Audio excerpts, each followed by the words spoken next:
Hello, and welcome to another edition of Pelham School District Today. Today we have with us what is known as the PTech squad at the high school. We have Gabby and Alyssa, and we have Bobby and Jason and Mrs. Wagner, who is our technology integrator at the high school. And this group works collaboratively with Mrs. Wagner to actually support students and staff, as well as coming soon, you parents as well. So I'm going to start off a little bit about, Jason, how about you tell us a little bit about what are the tasks as members of the PTech squad? As members of PTech squad, our main goal is to get everyone settled in the school with technology so that everyone has access to technology. So sometimes we troubleshoot some problems that students may have in different classes. We assist any teachers, students that come into the library asking for help. So recently I've been setting up a 3D printer. That's a side project for when no one needs help with technology. Also in our free time we write blogs and make Chromebook 101 videos that assist parents with technology that we send out to them via email weekly. So if I have a newsletter that I want to start doing and I don't want it to be the old boring newsletter, I want it to be more interactive, you could help me with that? Definitely, yes. That would be great. So what is, Alyssa, what is Chromebook 101? Chromebook 101 is a video we make each week for parents, and it teaches them all about the Chromebook, and we send it out by email. Okay. So what's the benefit of that? It helps parents know about the Chromebook if the kids need help at home, and it just teaches them all about the Chromebook and like Google Docs. And so who sends that out? Mr. Dempsey sends it out to parents. All right. So, this is a way that I was saying at the beginning that you're supporting students, you're supporting teachers, and you are also supporting parents. So if parents want to know a little bit about how to use the Chromebook, how to help their student, how to engage with them at home, they can watch these videos. And this is for elementary parents, middle school parents, and high school parents. So I think we're going to start putting them on the website, right? Yes. Coming soon. So I'll start linking to them so other parents can see them as well. So you guys are going to broaden your reach beyond high school parents. You'll be able to help everybody in the district. So that's awesome. That's great. Bobby, so what is one-to-one and why is it good to have in the classroom? You know what, I'm glad you asked because this is actually huge for our school this year, and it's something new that we've integrated this past year. And it basically means that every student is going to have a Chromebook. It's going to be the same device for everything. It's going to be the same technology, same software. And one of the benefits of actually it being a Chromebook over any other laptop is it's a browser in a box, as some people have called it. There's no software. You don't have to go through updates. You don't have to pay through updates. You don't have to wait for updates. Every student never has to wait. You can always take notes. You'll never be falling behind in class because your Chromebook has to get an update or anything like that.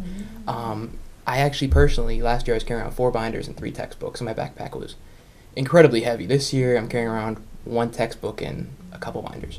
A lot of my classes have actually switched to online textbooks, and I take all my notes online. I read all my essays online on the same software, and I can actually share these essays with peers who can edit them with me at the same time, because Google Docs and Google Excel rather, the sheets that they offer, it's very much similar to all of what Microsoft has to offer, except in a Google format, which everyone and multiple people can edit at one time.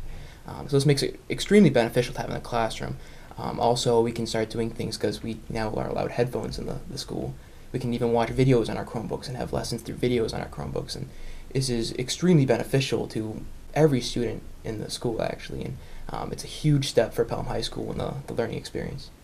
So this is not one of the questions that I was expecting, but do you feel more prepared for when you graduate after having this experience, and why? Anybody? Absolutely. I'm 100% more prepared because a lot of colleges, one of the top colleges I'm looking at right now, which is Bentley, they offer, with your tuition, they get you a laptop. And it's almost everything in college now is based on technology, and I'm learning technology more through not only this class, but even just having a Chromebook. It's the experience that's really teaching me, and I'm learning a lot more how to integrate technology into my life and into my learning experience, and it's benefiting me, I know personally, extremely and a lot. Anybody else? I agree. I just think it's great because it allows me to get some practice with individual study, because now I'm not as dependent on the teacher to give me the notes. So she tells me what to study, and I would look it up on my Chromebook and do my own research. And then if I have any questions, I could ask her what that was, or like I could look up on YouTube some videos like Bobby said and just listen to them in class.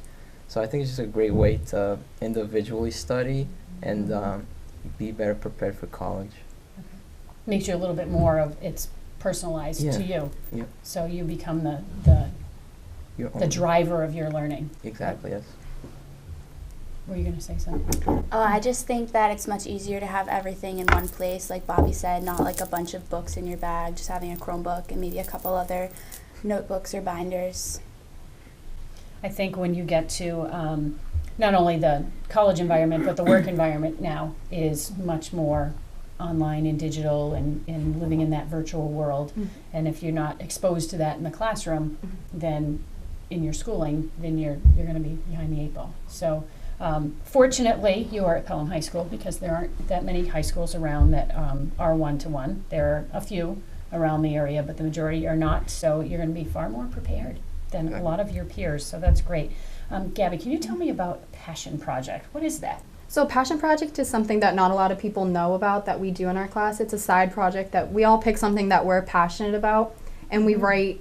It's not like a set-based thing. It's not a set rubric. You develop how you want to present it. You tell people about what you're passionate about. You explore it technology-based. Like, for an example, Jason's doing the makerspace in the classroom, which is Mr. Tobin's class is using, and he's exploring that and like the benefits and all that stuff, and everyone else is doing it, and it's just a great thing that at the end of the semester we're going to all put it out, and it's just going to be great to see what we've learned and put together throughout the semester.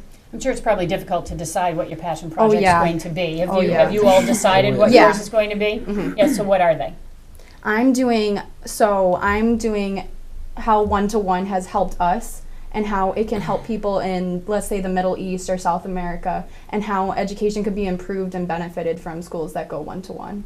Wow. I'd be very interested to hear. I'm doing mine on like medical technology and how it's improved over the years and how it saves more lives and safer and quicker.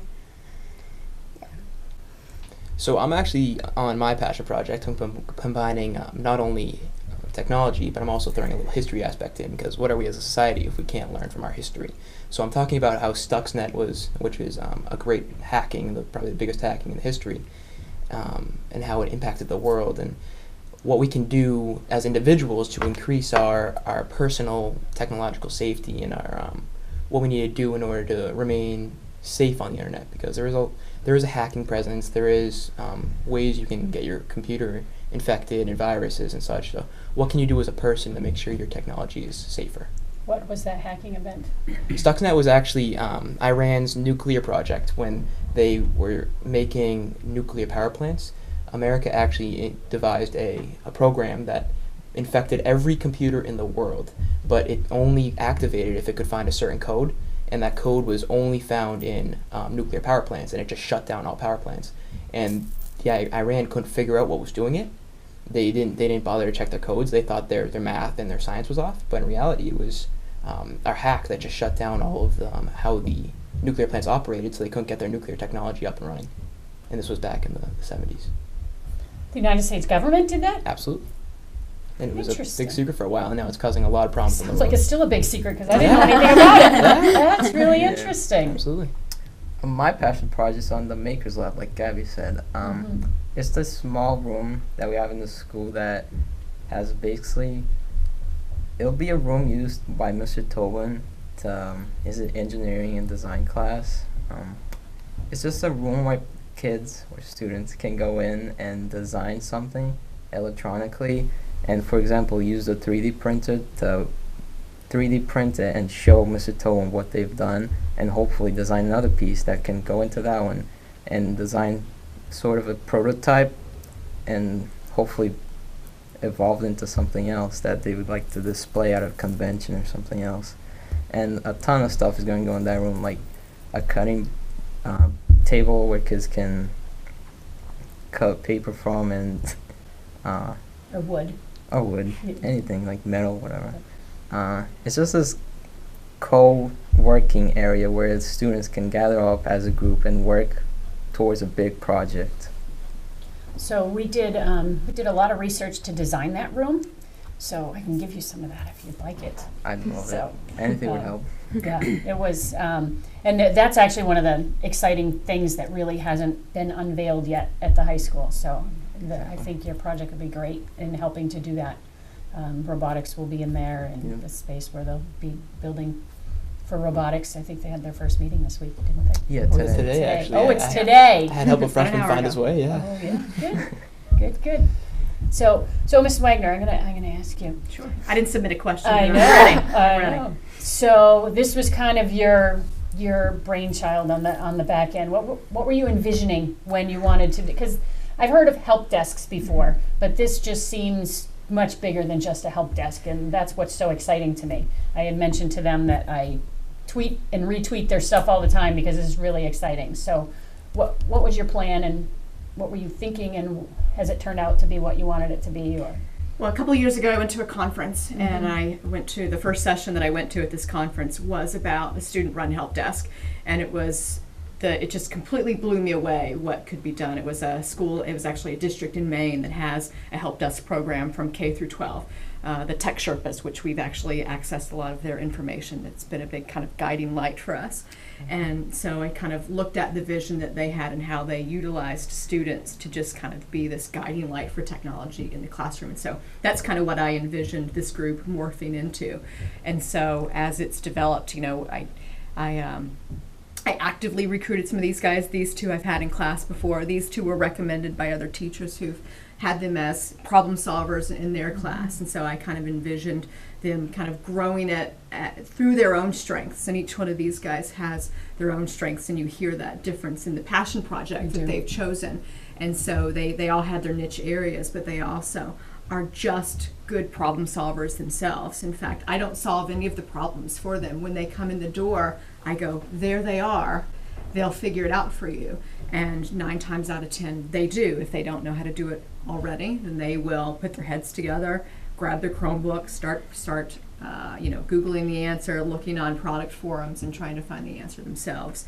And so, you know, I actually have teachers come to me and say, I need them for this block. Can you send them down? Or I'm having an issue now. Can I have Jason? Or can you send Gabby? Like, they will actually say, I need them. And so it's wonderful to see it evolve. And as you said, you know, you've seen some of the videos, and you're finding more uses for them. And so that's how I envision this developing, is to have folks, you know, have administrators, teachers, and students go, oh, how about this? Can your group do this? And then see if we can fill that void. so how does that feel as a student? You're now almost like a teacher of the teachers. Yeah, I think it's really cool actually showing teachers and not only that, but adults, like with our Chromebook 101 videos, how to get more involved in technology and how they can benefit, if it's a parent, their student, or if it's a teacher, their students, get more involved with their education, and how it can benefit them more greatly. So people are watching this show out there. Do you have a message that you want to send out to them about what's happening at Pelham High School with what you're doing, and the PTech squad, and what's going out?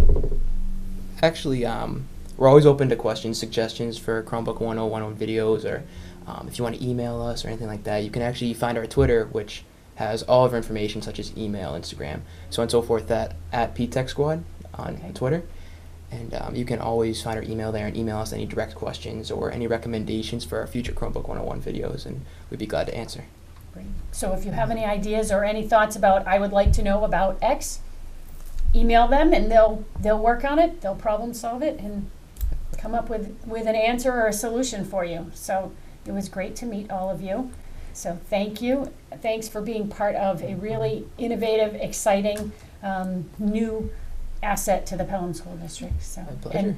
and thank you for joining us for another edition of Pelham School District Today.